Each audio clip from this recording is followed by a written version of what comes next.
அங்கே ஒரு வாலிப தம்பி, நான் எங்கே கூட்டம் நடத்தினாலும் வந்து முன் வரிசையில் உட்காந்துருப்பாரு. சொன்னார், இந்த தேசத்துக்கு நான் வரும்போது எனக்கு ரொம்ப படிப்பறிவு கிடையாது, வீட்டில் ரொம்ப பண கஷ்டம், எங்காவது போய் பிழைத்து கொள்ளன்னு சொன்ன போது என் நண்பன் இங்கே வேலை பார்த்ததுனால சரி வா வேலைக்கு முயற்சி பண்ணலான்னு ஒரு விசா எடுத்து அனுப்பினார். என் நண்பன் வந்து சொன்னான், ஒரு ஆஃபீஸில் ஒரு வேலை இருக்குது.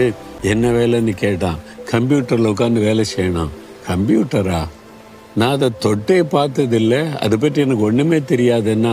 அவர் போனார், கொண்டு போய் இங்கே தான் நீங்கள் வேலை செய்யணுங்க உட்கார வச்சுட்டு போயிட்டாங்க. பக்கத்தில் ஒன்று சொல்லி கொடுங்கன்னாங்க.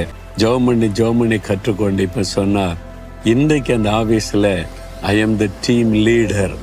எனக்கு அதே இடத்துல புகழ்ச்சியாக ஆண்டவர் வைத்திருக்கிறார். அவர் செய்த அந்த அற்புதத்தை மறக்க முடியாது. அதனால்தான் நான் இயேசு அவ்வளவாய் நேசிக்கிறேன்னு சொல்லி ஆனந்த கண்ணீரோடு அந்த வாலிபன் சொன்னான்.